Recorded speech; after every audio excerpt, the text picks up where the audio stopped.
Good morning and welcome back to my channel. কেমন আছো সবাই? আশা করি সবাই ভালো আছো ও সুস্থ আছো, আর আমিও বেশ ভালো আছি। শুভপ্রিয়া ক্রিয়েশনের আর একটা নতুন ব্লগে তোমাদের অনেক অনেক স্বাগত।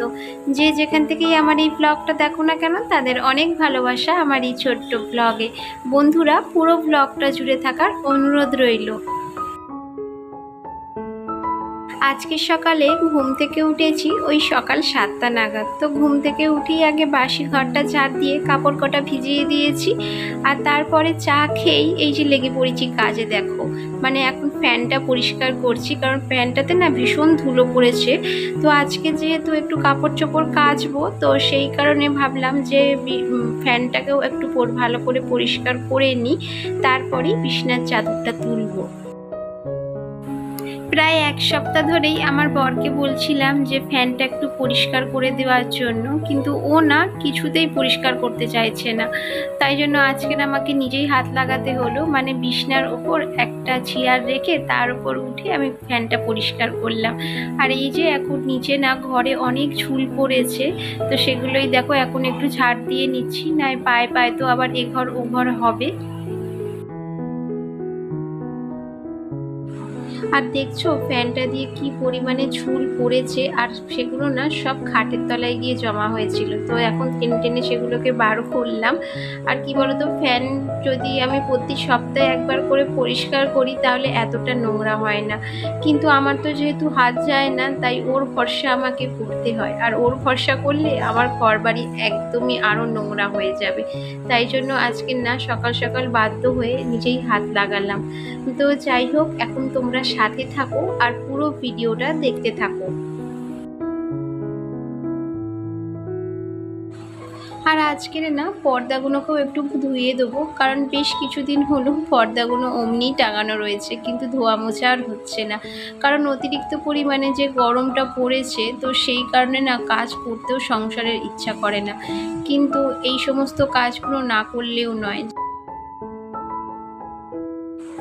আর সকাল থেকেই যা গরম, অস্বস্তিকর। মানে বিকেলের দিকে একটু মেঘলা মতো হচ্ছে, ভাবছি হয়তো আজ বৃষ্টি হবে, কাল বৃষ্টি হবে, কিন্তু এই করে করে দিনগুলো কেটেই যাচ্ছে বন্ধুরা। বৃষ্টির তো নামও নিশান পর্যন্ত নেই।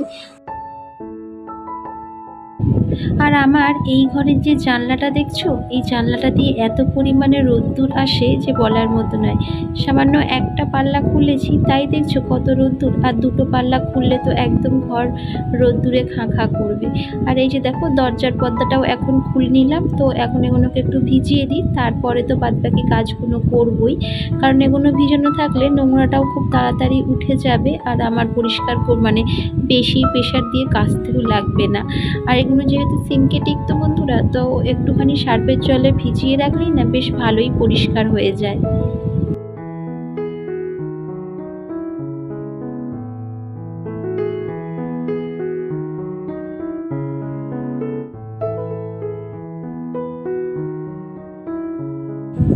আর এই যে দেখছো আমার ছেলে সারা বিছনায় খেলনা জড়ো করেছে খেলবে বলে, কিন্তু এর উপর তো এখন খেললে হবে না, কারণ আমি বিছনার চাদরটা পাতবো।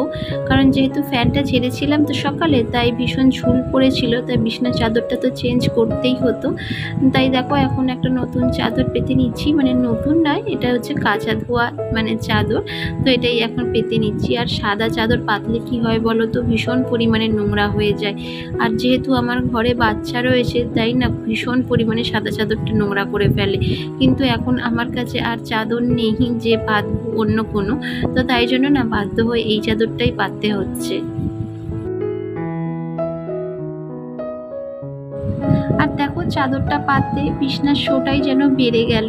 মানে আগে যেমন একটু অগোছালো মতো লাগছিল তোষকের উপর, মানে আমার ছেলে যখন খেলনা টেলনা রেখেছিল তখন একটা বিচ্ছিরি মতো লাগছিল, কিন্তু দেখো চাদরটা পাততে কত সুন্দর লাগছে। এটাই হয় জানো তো, ঘরের মধ্যে যদি বিছনা টান টান করে সুন্দর করে না গুছানো থাকে, তাহলে সেই ঘরটা যতই গুছানো থাক না কেন, দেখতে মোটেই ভাল লাগে না। আর এখন দেখো যে পর্দাগুলো সার্ফের জলে ভিজিয়ে দিয়েছিলাম, তো সেগুলো না এখন কেচে ধুয়ে ছাদে নিয়ে চলে এসেছি।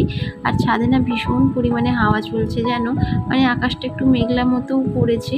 মানে এটা ঠিক প্রতিদিনই হচ্ছে বলতে পারো, কিন্তু এইরকম আকাশটা মেঘলা একটু হাওয়া মতো বাইরে, কিন্তু কোনো মতে বৃষ্টি আর হচ্ছে না, যেটার আশায় সবাই মোট কথা বসে রয়েছে, তো সেটাই হচ্ছে না। বৃষ্টি হলে না একটু ঠান্ডা মতো ওয়েদার হলেই বেশ ভালো হয়। আর এখন নিচে এসে দেখো রান্নাটাও বসিয়ে দিলাম। মানে ওইদিকে দেখো ডিম সিদ্ধ করে রেখে দিয়েছি ঠান্ডা করতে জলের মধ্যে, আর এইদিকে আমি একটু মুসুরের ডাল করব, তো তাই জন্য একটু পেঁয়াজ রসুন ভালো করে ভেজে নিলাম নুন হলুদ দিয়ে। আর এই যে দেখো ডালটাকে এখন ছেড়ে দিলাম, আর একটা দিলাম কাঁচা লঙ্কা। ওইদিকে ডালটা বসিয়ে এদিকে ডিমটাও ছাড়িয়ে নেবো। ডিমটাও এতক্ষণে ঠান্ডা হয়ে গেছে। মানে আমি না এটাকে সিদ্ধ বসিয়ে ওইদিকে কাজ করছিলাম, তো ওইদিকে কাজ করতে করতে না ডিমটা সিদ্ধও হয়ে গেছিলো, কিন্তু না অতিরিক্ত পরিমাণে মানে গরম ছিল, তো সেই কারণেই এটাকে ছাড়াতে পারিনি, ঠান্ডা জলের মধ্যে ভিজিয়ে রেখেছিলাম। আর এখন ঠান্ডা হয়ে যেতে এটাকে আমি এখন ছাড়িয়ে নিচ্ছি, কারণ ডালটা হয়ে যাওয়ার পরই ডিমের কারিটা আমি বসিয়ে দেবো। কি বলতো, যতটা সকাল সকাল রান্নাটা করা যায় বলতে গেলে। আর ওইদিকে না আমার ছেলের অনলাইনে ক্লাস চলছে, আর এইদিকে আমি দেখো রান্না বান্নাও করে নিচ্ছি তাড়াতাড়ি করে, কারণ ওর স্কুল এখন 2 দিন ধরো অফলাইন হচ্ছে আর 2 দিন অনলাইন হচ্ছে, এইরকমভাবে স্কুল চলছে অতিরিক্ত গরমের কারণে।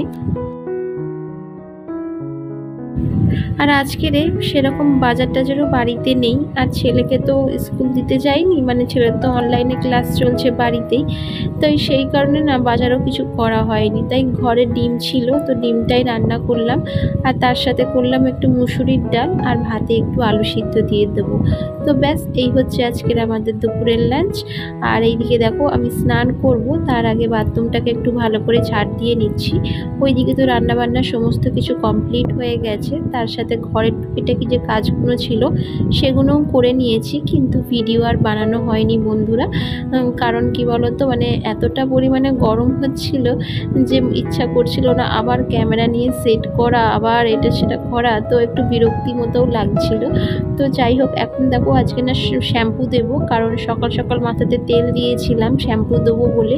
এত পরিমাণে হেয়ার ফল হচ্ছে যে বলার মতো নয়, মানে অর্ধেক চুলই হাতে চলে এসছে বলতে পারো।